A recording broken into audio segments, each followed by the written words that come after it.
What up, what up, what up? Welcome back, welcome back, welcome back. Fabulous followers. My God. It's been a week, so that ain't bad. It's like super sunny out, and I got the roof open, so when I sit right here, it's a beautiful view, but I can't see y'all. So, anyway, that's why I'm ducked over here in the corner like I'm driving, and I'm really not. 5 minutes later. My first week. Today is Sunday, March 27, 327. Shout out to two exes, Dana and Sylvia. Happy birthday. Anywho, I'm going to talk to my followers today about my first week on the new job. Like, comment, subscribe. Like, comment, subscribe. Like, comment, subscribe. Hit the notification bell. Share the video. And act like you love me. I'll be back. No talking, let the slaughter commence. For those who claim king, but low-key softer than Prince. If we was talking cars, maybe Joker at best. And if so, Heath Ledger, I still lay him. Alright, so let's do it. I ain't gonna keep y'all long, and I ain't gonna keep me long, because this is a lazy Sunday. But I refuse to have gone the whole day and let the sun go back down and not come outside. So I decided, why not go ahead and record the video? One of my purposes for coming outside was to look to the stuff I put back in the trunk to see if my pop filter, tripod, and microphone stuff was in there, and it's not. So at this point, I'm going to think I made the mistake of taking it to with the other stuff in my friend's basement. Let's hope I didn't leave it like I left all my spices.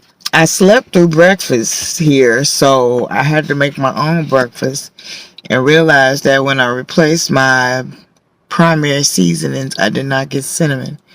So I need cinnamon and bread because it is spring break week for my job, and I will not be, I probably missed breakfast a few more times this week.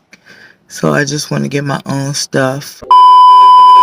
Alright, so the Monday was cool, super gravy. I got a tour. I met, teachers, administrative staff, special ed team, things like that.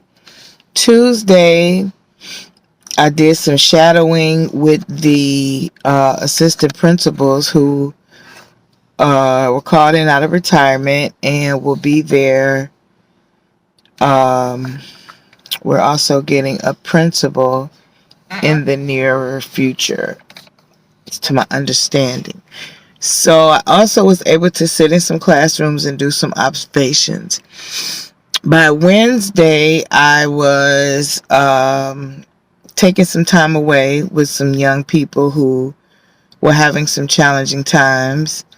Buildings full of opportunities, as we call them, opportunities to work on, congruency, structure, and that nature. But when I tell you that by Monday night, I was telling God I understood the assignment. I knew exactly why he had me there.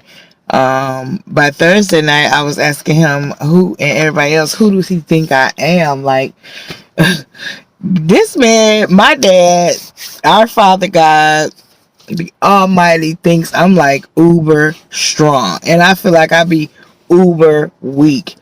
Having a fit, nervous breakdown, crybaby to the fullest. But anywho, on Thursday, I had some children really do some intense, deep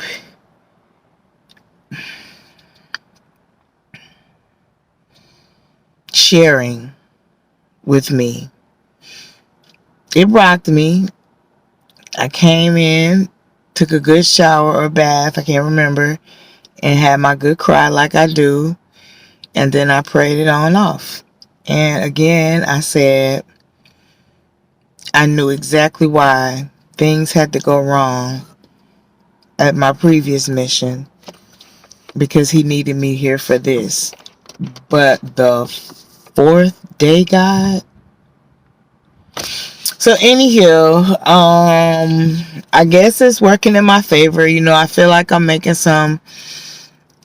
building some good rapport with the teachers and some of the students for the most part. Again, there are the challenges and opportunities. Above and beyond that, we have our weekly testing that we get done there, vaccinated or not. Got my test results yesterday. I was negative. So that just makes me feel good to know that, from week to week, I know how healthy my body is.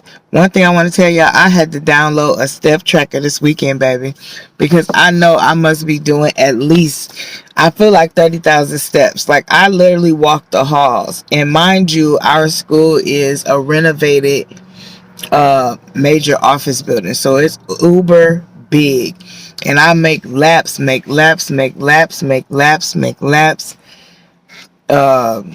going in and out of classroom, interacting with staff, interacting with scholars, and it's amazing. It's like I'm losing weight, it's just gonna be a beautiful thing. I'm establishing some what we call lunch bunches, so I'm gonna be sitting with small groups of children with some challenges and having different topics just about life, bullying, your body, transitions, puberty, um, good and bad decisions. Just this week while we're off, I have a book. They call it Second Steps. It's the sales is the acronym. I'm gonna be reviewing that so that I can implement a group on that as well. Yes. They have a program that is only for staff, scholars and their families, even alumni scholars. It's called the Own It Building Black Worth. You attend some classes about wealth management, about wealth building, home ownership, and then they will give you $15,000 of an unforgivable loan towards your home. Oh my God! Wow! And immediately I thought about my tiny house. And then I said, you know what? Let me think about something that can not only make me happy, because again, you're looking at someone who is 47 years old. I'll be 48 this year. And I have never owned my own home. Never wanted to anywhere I was because I didn't want to stay long term anywhere I was. Whole another reason why I want the tiny house, to be able to move around. But listen here. They said that you can get a duplex, which is what I'm going to do. And I want to get a 2-bedroom duplex unit because I just found that gives me more space. That second bedroom could be my media room. I could have my second sleeping area for when my son comes to visit. God willing, down the line, I have a grandchild that comes to visit. So I just know that being in this 1-bedroom is going to be cool for the 12 months of this lease. But the blessing is, I already knew I was going to upgrade to a 2-bedroom. And now knowing that I'll be having something that I'm working to own. The stipulation is you have to occupy one side of the duplex for so many years, which is totally fine because then I can just do some traveling. So after that time, then I can start renting it out, and I'll probably keep the second one for long-term rental, and then that first one I'll do short-term rentals like, Airbnb or whatnot. But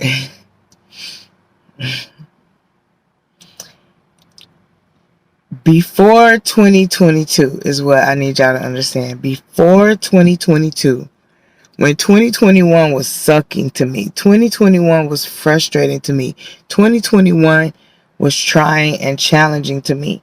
And I know I set myself up for failure because 2020 was so hard on all of us. I begged 2021 to come out harder. And I'll be damned.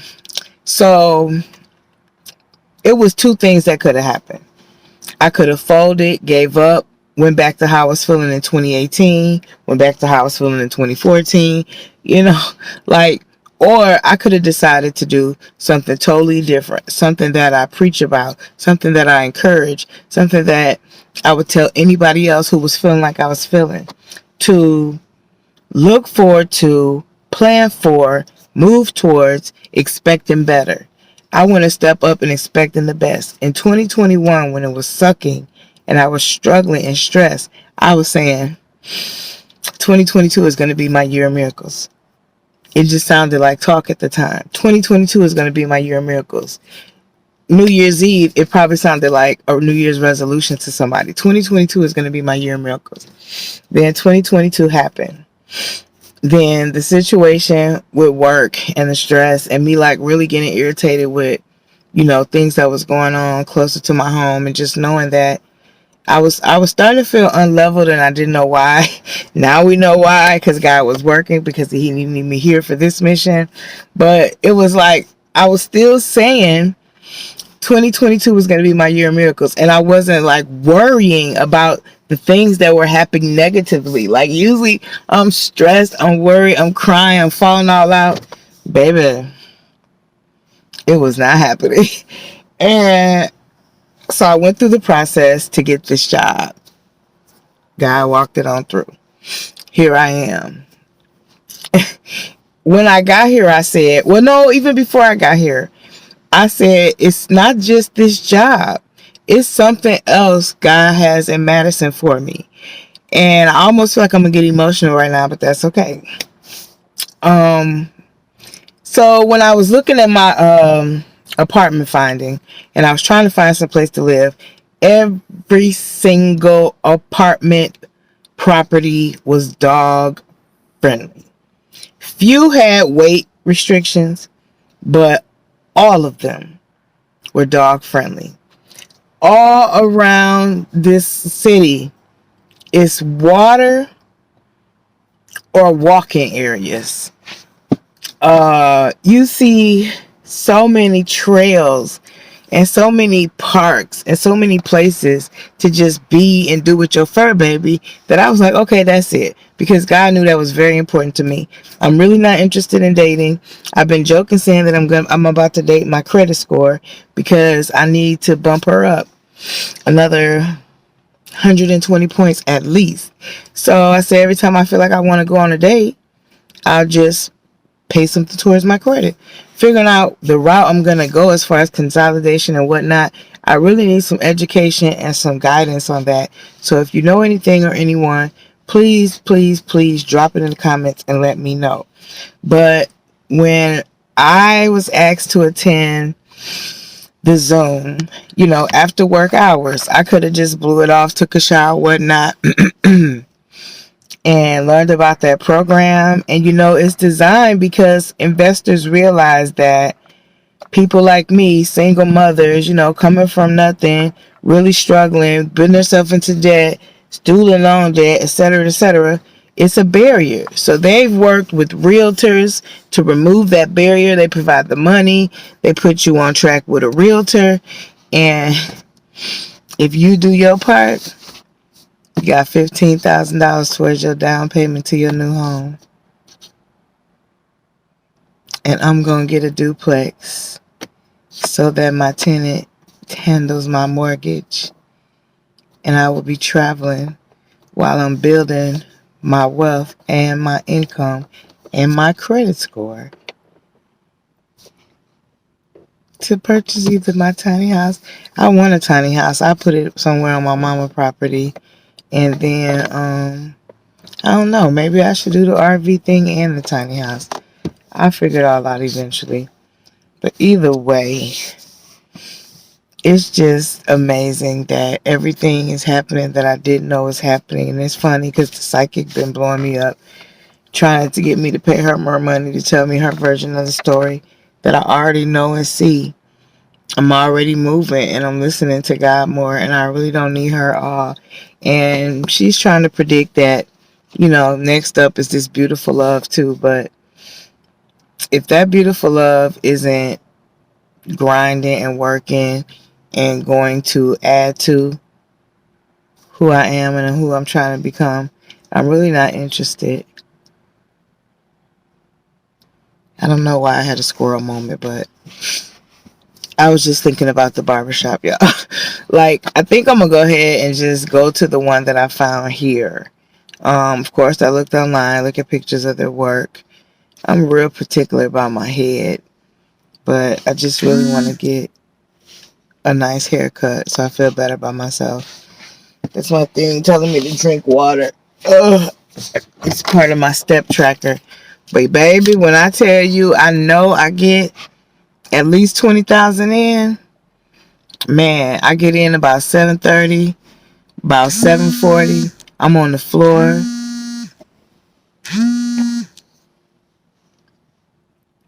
I might sit down briefly to talk with a student, but I'm walking from 7:45 till 5. Sometimes 5:15. I help with dismissal. All of our parents self-transport. So I'm outside. I go to the cars. I call the names. Me and one other person. And we have a gentleman who does crowd control and directs the traffic. And, so I'm moving then. But I love it. I love it. I love it. I love it. I move then and I move when I leave. So all I got to do now is incorporate, I want to work on that upper, get my crunches in.